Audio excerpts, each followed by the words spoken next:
हरियाणा में बीजेपी का सदस्यता अभियान, बोले मोहनलाल बड़ोली। कहा, पूरे हरियाणा के 20,629 बूथ पर चल रहा सदस्यता अभियान। 30 नवंबर तक 50 लाख सदस्य बनाने का रखा गया लक्ष्य।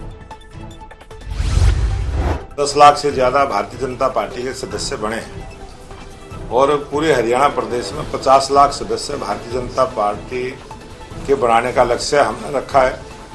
प्रत्येक बूथ पर 250 सदस्य भारतीय जनता पार्टी। नई विधानसभा को लेकर प्रदेश अध्यक्ष बड़ोली का बयान। कहा, मौजूदा विधानसभा में 90 विधायकों के लिए बैठने की तंग व्यवस्था। सीटें बढ़ेंगी तो विधायकों के बैठने के लिए जगह भी चाहिए।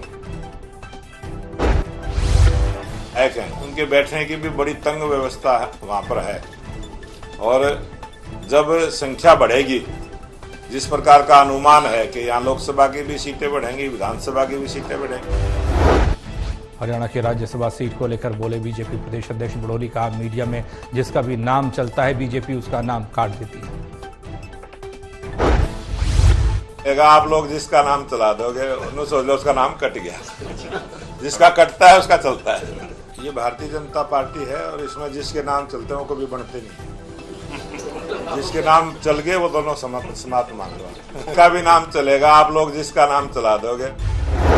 बीजेपी नेता सुभाष बराला का बयान। भूपेंद्र सिंह हुड्डा को अब राजनीति छोड़ देनी चाहिए। विपक्ष का नेता चुनने को लेकर कांग्रेस नहीं कर पाई फैसला। भूपेंद्र सिंह हुड्डा आराम की मुद्रा में आ चुके हैं। साहब को मुझे लगता है कि अपना राजनीति छोड़ छाड़ करके अपने क्षेत्र की जनता का ख्याल करना चाहिए और भविष्य में कैसे हमारी सरकार काम करती है निश्चिंत होकर के देखते रहना चाहिए। देखिए, अब हुड्डा साहब को कहने का कोई अधिकार नहीं। हरियाणा की जनता ने 2014, 2019 और 2024 तीन बार भारतीय जनता पार्टी को। पंजाब के मुख्यमंत्री भगवंत मान के बयान पर सुभाष बराला का तंज। कहा, पंजाब के सहयोग के बिना बनेगी नई विधानसभा। SYL पर हरियाणा का अधिकार था और रहेगा।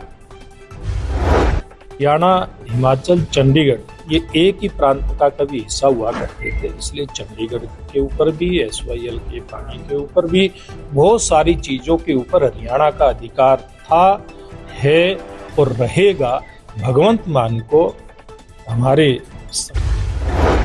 हरियाणा विधानसभा के डिप्टी स्पीकर डॉक्टर कृष्ण मीठा का ऐलान। कहा, जींद के 35 गांव में युवाओं के पढ़ने के लिए खोली जाएगी लाइब्रेरी ताकि बच्चों को शहर में नहीं जाना पड़े।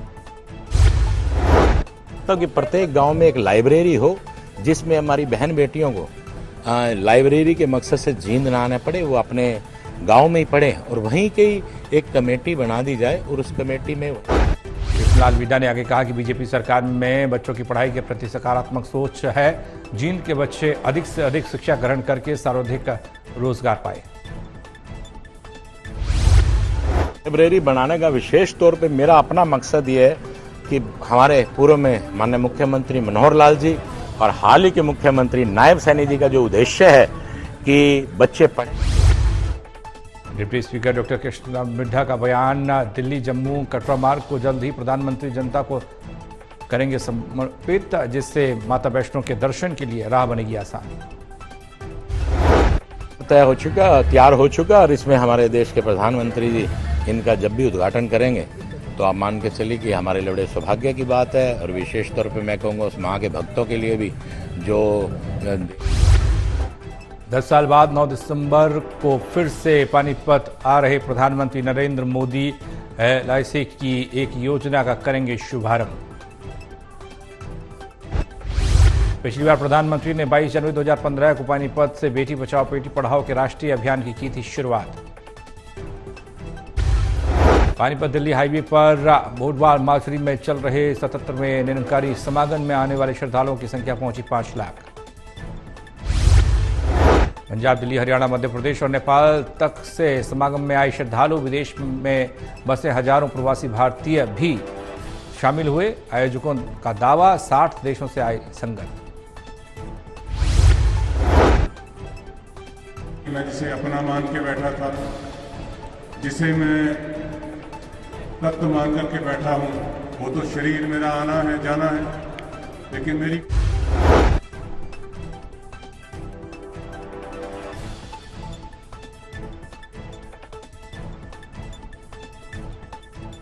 गोहाना जिंद रोड पर स्थित शिव मुक्ति धाम में 50 लाख की लागत से करवाया जाएगा सौंदर्यीकरण।